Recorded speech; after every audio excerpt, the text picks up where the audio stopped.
Level 1. The local nobody. You grow up in a small town. Your father's a lawyer. Your mother hosts fundraisers for the church. You're comfortable but not wealthy. You watch the truly powerful people in town. The mayor who golfs with the factory owner. The judge who always rules in favor of the bank.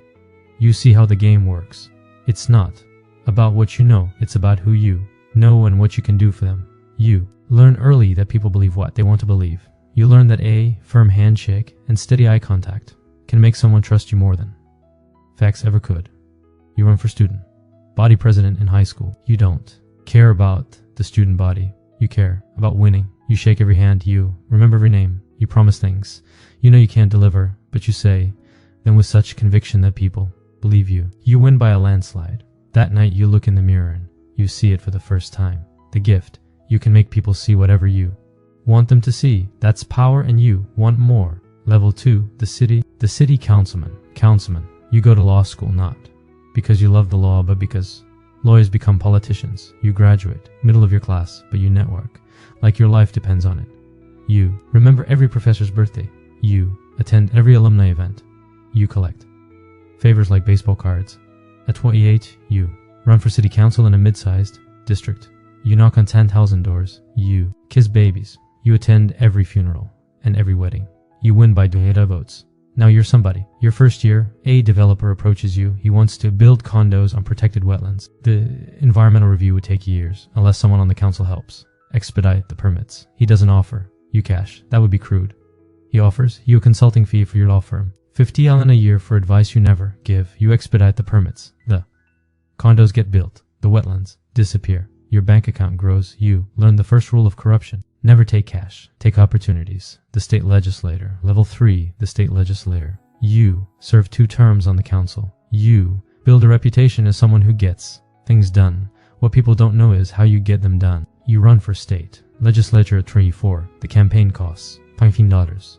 You don't have $15, but you know people who do.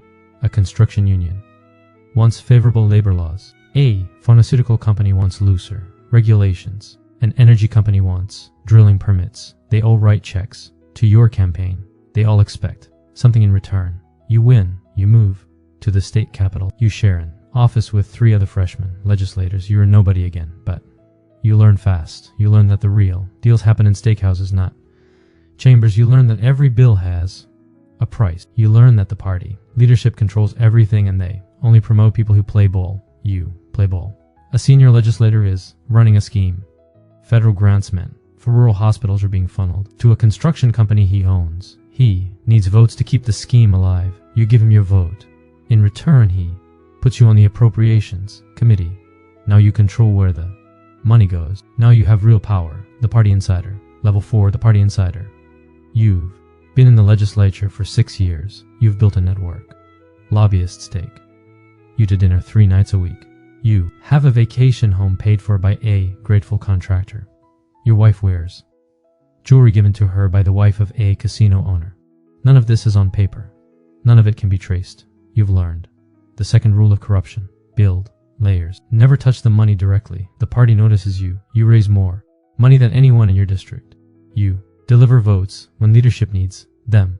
They invite you to the inner circle. You attend retreats at private estates.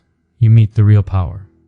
Brokers, billionaires who never run for office, but who decide who does. They look at you and they see potential. They see someone hungry, someone controllable. They start grooming you for higher office. They introduce you to media consultants, pollsters, and image coaches. They're building a product. The product is you. Level 5, the congressman. Congressman, you run for Congress at 42. The party clears the field. No serious primary opponent. They spend $20 million on your campaign. You win by 15 points. You move to Washington. You rent a shabby apartment near the Capitol because it looks humble in photos. Your real home is a condo in Georgetown paid for by a lobbying firm that employs your college roommate. In Congress, the corruption is industrial, defense, contractors, insurance companies, tech, giants. They all want something. They all pay for access. Your chief of staff used to work for a pharmaceutical lobby. Your legislative director will work for an oil company when she leaves.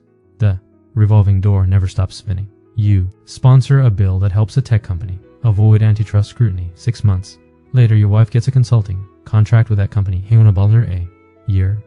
You sponsor another bill that loosens banking regulations. A year.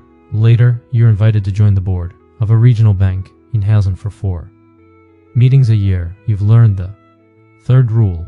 The payoff doesn't come immediately. It comes later when no one, the senator, is watching. Level 6, the senator.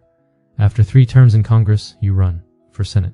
This is the big leagues. This campaign costs $30 million. Money comes from everywhere. Super PACs, funded by anonymous donors who never have to reveal their names. Bundlers who collect checks from hundreds of wealthy friends. Foreign money laundered through American subsidiaries of international corporations. Dark money that flows through a maze of non-profits designed to hide its origin. You don't ask where it comes from. You don't want to know. You just smile and shake hands. You run ads, attacking your opponent for corruption. The irony doesn't bother you. You win. Now you're one of Hund. Now you have real power. You sit on the Armed Services Committee. Defense contractors treat you like royalty. They fly you to Paris for conferences. They give your nephew an internship. They donate to your wife's charity. In return, you vote for weapons. Systems the Pentagon doesn't want. $billion contracts for planes that don't fly and ships that don't float. Your state gets factories. Your donors get profits. Everyone wins except the taxpayers, but they're not paying attention. You also sit on the Intelligence Committee. You receive classified briefings. You know things about foreign governments that could move markets. Your brother-in-law makes some very well-timed stock trades. The SEC investigates but finds nothing. The evidence disappears. Read before they could look. Level 7, the presidential candidate. Presidential candidate, you've been in the Senate for 20 years. You're 62 years old. You've spent your entire adult life building to this moment. The party elders come to you. They've done the polling. They've run the focus groups. They think you can win. They offer you the full support of the machine, the donors, the operatives, the media, connections. In return, they want assurances. They hand you a list of cabinet positions and judicial appointments. These names are non-negotiable. They represent decades of investments. You agree. The campaign is a performance. You fly from rally to rally saying whatever each audience wants to hear. In the morning, you promise coal miners you'll save their jobs. In the afternoon, you promise environmentalists you'll fight climate change. None of it matters. The real agenda was written years ago in boardrooms you've never seen. You debate your opponent on television. You lie with absolute confidence. Fact checkers count 7 false statements. Your poll numbers don't move. People don't vote for truth. They vote for the lie that feels the best. Election night. The returns come in. It's close. Lawyers stand by in 6 states ready to challenge any result, but you don't need them. You win by 70,000 votes across 3 states. You did it. You're the president-elect. Level 8. The president. Inauguration day. You place your hand on a Bible you've never read and swear an oath you've already broken 1,000 times. The crowd cheers. Millions of people watch on television. They see a leader. They see hope. They see change. They see whatever they want to see. You wave. You smile. You're the most powerful person on earth. You have nuclear codes. You command armies. You can reshape the world with a signature. But you know the truth. You're a puppet who fought his way to the top of the stage. The strings are still there. They're just harder to see. The donors expect their tax cuts. The defense contractors expect the wars. The party expects its judges. You deliver. You always deliver. You sign executive orders written by lobbyists. You appoint regulators who dismantle their own agencies. You pardon allies who kept their mouth shut. The system works perfectly for the people it was designed to serve. You govern for 4 years, maybe 8. You enrich your friends. You punish your enemies. You leave the country a little worse than you found it. And when it's over, you retire to a $1 million estate paid for with speaking fees from the corporations you served. You write a memoir full of lies. You open a presidential library that whitewashes your legacy. You sit on boards. You give speeches. You're treated as an elder statesman. No one will ever hold you accountable. The system protects its own. Somewhere, a young man is running for student body president. He's shaking hands. He's making promises he doesn't intend to keep. He's looking in the mirror and seeing the gift, that dangerous talent for making people believe he doesn't know yet where it will take him, but you do. You were him once, and someday he'll be you. The cycle never ends. It never even slows.